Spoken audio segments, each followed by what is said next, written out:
13 tahun berdakwah di kota Makkah, umat Islam berhadapan dengan berbagai bentuk penentangan, penindasan, penyiksaan, bahkan juga pembunuhan.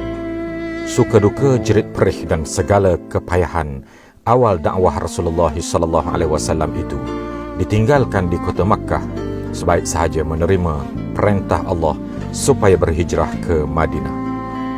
Bertemankan sahabatnya Abu Bakar As-Siddiq radhiyallahu anhu dan penunjuk jalan Abdullah bin Uraiqid, baginda Rasulullah SAW bergerak menuju ke kota Madinah. Perjalanan sejauh hampir 500 km merentas padang pasir yang panas selama hampir 2 minggu, diharungi dengan penuh ketabahan.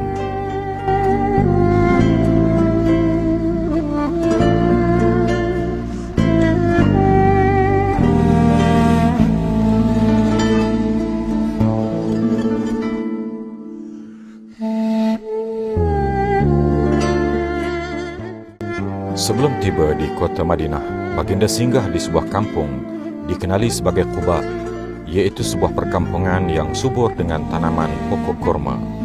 Baginda tinggal di situ beberapa hari.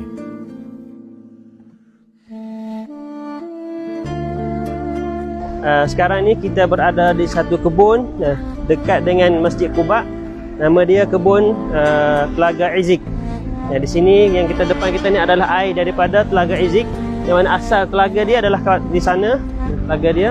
Jadi di sini Rasulullah SAW pernah duduk di sini. Ketika Rasulullah SAW hijrah mula-mula nak sampai Madinah, Nabi SAW duduk di sini dulu. Setengah kata 15 hari, setengah kata 7 hari. Yang riwayat masyhurnya 4 hari. Jadi Nabi SAW duduk di rumah Kalthum bin Hadam. Kalthum bin Hadam ni satu orang sahabat yang memang duduk di kawasan Quba. Setengah kata rumah dia adalah rumah yang kita nampak ni, warna hitam ni. Rumah dia. Jadi Nabi SAW duduk di sini beberapa hari dan Nabi SAW pakai air ni. Yang mana dulu air ni asal dia rasa dia ni tak boleh nak minum. Kita nak minum tak boleh, nak pakai pun tak boleh. Tapi dengan sebab berkat ludah Rasulullah SAW, maka air ni jadi boleh pakai, jadi boleh minum, jadi boleh ambil wuduk, jadi boleh ambil manfaat daripada telaga tersebut. Dan di sini juga adalah panggil Musalla Mazillah. Mazillah ialah tempat Rasulullah SAW salat.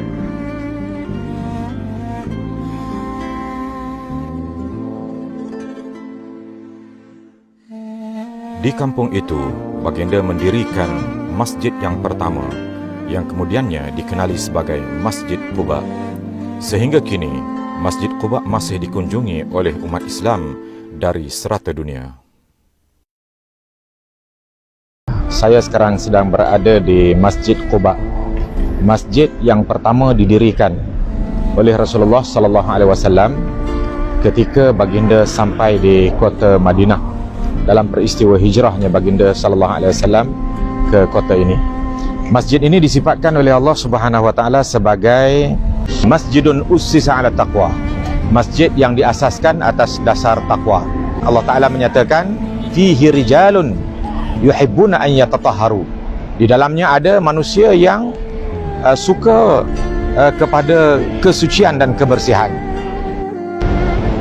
Antara kelebihan mendirikan salat di masjid ini seperti mana yang dinyatakan oleh Nabi sallallahu alaihi wasallam, 2 rakaat salat yang didirikan di Masjid Quba bersamaan dengan sekali menunaikan ibadat umrah di kota suci Makkah Al-Mukarramah. Setelah beberapa hari tinggal di Quba, baginda mula bergerak menuju ke kota Madinah. Maka pada tanggal 12 Rabiul Awal tahun ke-14 kenabian, baginda Nabi SAW dan Abu Bakar As-Siddiq tiba di kota Madinah. Ketibaan baginda disambut meriah oleh penduduk Madinah. Mereka bergembira dengan ketibaan baginda SAW di kampung mereka kerana mereka telah menunggunya sejak sekian lama.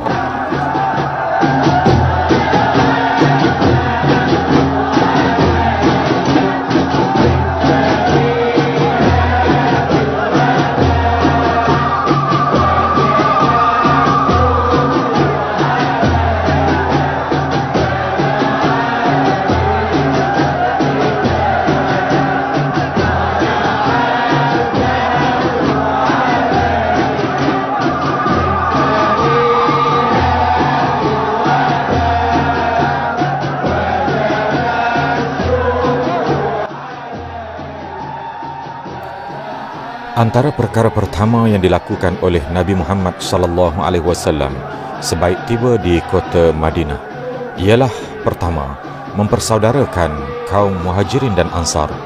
Muhajirin ialah umat Islam yang berhijrah dari Makkah ke Madinah, manakala Ansar ialah penduduk asal Madinah yang beriman kepada Nabi sallallahu alaihi wasallam. Yang kedua, baginda mendirikan Masjid Nabawi, dan yang ketiga, baginda mengikat perjanjian setia dengan kaum bukan Islam yang ingin menjadi rakyat di bawah pemerintahan Islam, khususnya kaum Yahudi. Apakah kepentingan peristiwa hijrah? Yang pertama, umat Islam hidup bersatu padu dan bebas mengamalkan ajaran Islam. Yang kedua, rakyat Madinah berbilang bangsa dan agama hidup aman dan damai. Yang ketiga, dakwah dapat disebarkan secara meluas.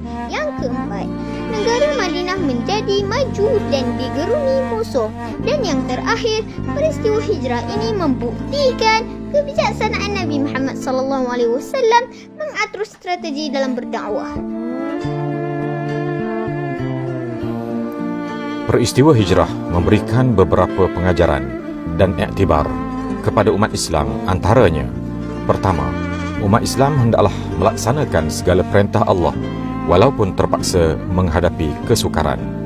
Yang kedua, kita diperintahkan supaya sentiasa melakukan transformasi kepada keadaan yang lebih baik dari sebelumnya.